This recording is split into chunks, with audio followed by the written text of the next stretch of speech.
क्या आप सोच सकते हैं कि कोई स्कूल भी श्रापित हो सकता है जहां हर रात बच्चों की हंसी और चीखें सुनाई देती हैं, मगर वहां कोई नहीं होता, जहां पढ़ने वाले बच्चे रहस्यमय तरीके से गायब हो जाते हैं। आज हम आपको एक ऐसे ही श्रापित स्कूल की कहानी सुनाने जा रहे हैं जो कई सालों से वीरान पड़ा हुआ है। रवि एक पत्रकार जो डरावनी घटनाओं की खोज में रहता है, नेहा एक college student, Ajay local guide जिसने उस स्कूल के बारे में अजीब बातें सुनी हैं। गांव से कुछ दूर स्थित ये स्कूल आज से 20 साल पहले एक सामान्य स्कूल ही था। फिर अचानक यहाँ अजीब घटनाएं होने लगी। बच्चे स्कूल से गायब होने लगे और जो बचे वो भयानक डरावनी कहानियां सुनाने लगे। धीरे धीरे स्कूल में लोगों ने अपने बच्चों को भेजना बंद कर दिया और आखिरकार स्कूल हमेशा के लिए बंद हो गया। रवि जो डरावनी घटनाओं की सच्चाई उजागर करने के लिए जाना जाता है, नेहा जो एक कॉलेज स्टूडेंट है और पैरानॉर्मल रिसर्च करती है, अजय गांव का एक गाइड है, इस स्कूल की सच्चाई जानने के लिए वहां जाने का फैसला करते हैं। अगली सुबह तीनों स्कूल के अंदर जाते हैं, लेकिन दिन में उन्हें कुछ भी ऐसा नहीं मिलता और स्कूल में घूमते घूमते उन्हें रात हो जाती है। लेकिन रात होते ही वहां पर कुछ अजीब घटनाएं होने लगती हैं। तीनों रात के समय स्कूल में घूम रहे होते हैं। दीवारों पर पुरानी धूल भरी ब्लैक बोर्ड, टूटी हुई मेज कुर्सियां और एक अजीब सी महक चारों ओर फैली होती है। अचानक उन्हें क्लासरूम में बच्चों की हंसी सुनाई देती है, लेकिन जब टॉर्च जलाते हैं तो वहां कोई नहीं होता। तभी नेहा देखती है कि ब्लैक बोर्ड पर लिखा है कि हम अभी भी यहाँ हैं। अजय ये सब देखकर घबरा जाता है और कहता है यहाँ से तुरंत निकल जाते हैं, लेकिन रवि और नेहा आगे बढ़ने का फैसला करते हैं। इसके बाद तीनों स्कूल में थोड़ा और घूमते हैं तो जांच पड़ताल के दौरान उन्हें स्कूल की एक पुरानी फाइल मिलती है और उन्हें पता चलता है कि आज से 20 साल पहले यहाँ पर एक टीचर हुआ करता था जो बच्चों की बेरहमी से पिटाई करता था।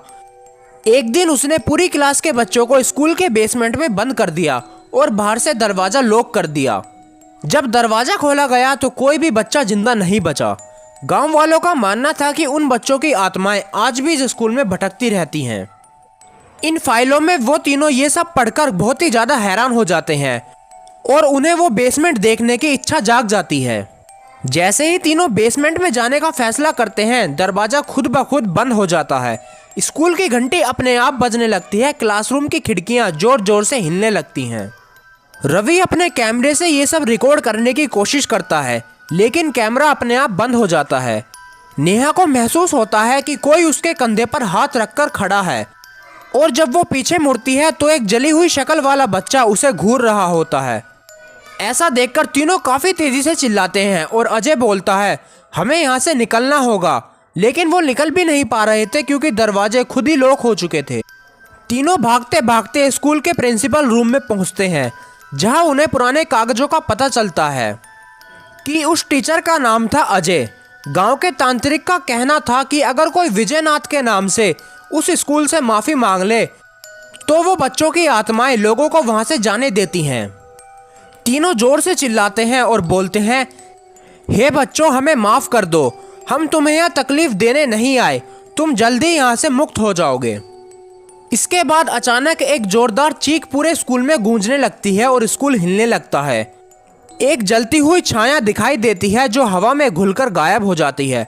दरवाजे खुल जाते हैं और चारों ओर सन्नाटा छा जाता है। तीनों जल्दी जल्दी स्कूल से बाहर निकलते हैं और देखते हैं कि सभी बच्चों की आत्माएं खिड़की से उन्हें बाहर जाते हुए देख रही हैं। अगली सुबह वो गांव में जाते हैं और गांव के लोगों से मिलते हैं तो गांव वाले उन्हें बोलते हैं कि तुम चारों स्कूल में क्यों गए थे, तुम्हें पता है कि वो स्कूल कितना ज़्यादा खतरनाक है। लेकिन तभी रवि बोलता है, चारों? लेकिन हम तो सिर्फ 3 लोग हैं। तो वो बोलते हैं, नहीं, तुम तो 4 लोग हो, हम सबको तो तुम 4 दिखाई दे रहे हो। ऐसा सुनकर वो लोग हैरान हो जाते हैं और एक दूसरे की तरफ देखने लगते हैं। वो लोग जैसे ही अपने पीछे मुड़कर देखते हैं तो उनके पीछे एक परछाई खड़ी होती है। ऐसा देखकर वो लोग डर के मारे भागे भागे जाते हैं और अलग अलग जाकर छुप जाते हैं। सुबह होने पर अजय और नेहा तो मिल जाते हैं, लेकिन रवि का कुछ पता नहीं चलता। अजय, नेहा और गाँव वाले डिसाइड करते हैं कि वो लोग रवि के घर जाएंगे। जैसे ही वो लोग रवि के घर जाते हैं और उसका कमरा खोलते हैं तो वहाँ पर रवि तो नहीं होता, लेकिन उसकी जगह पर स्कूल यूनिफॉर्म पहना एक 10 साल का बच्चा बैठा मुस्कुरा रहा होता है और कहानी का अंत हो जाता है।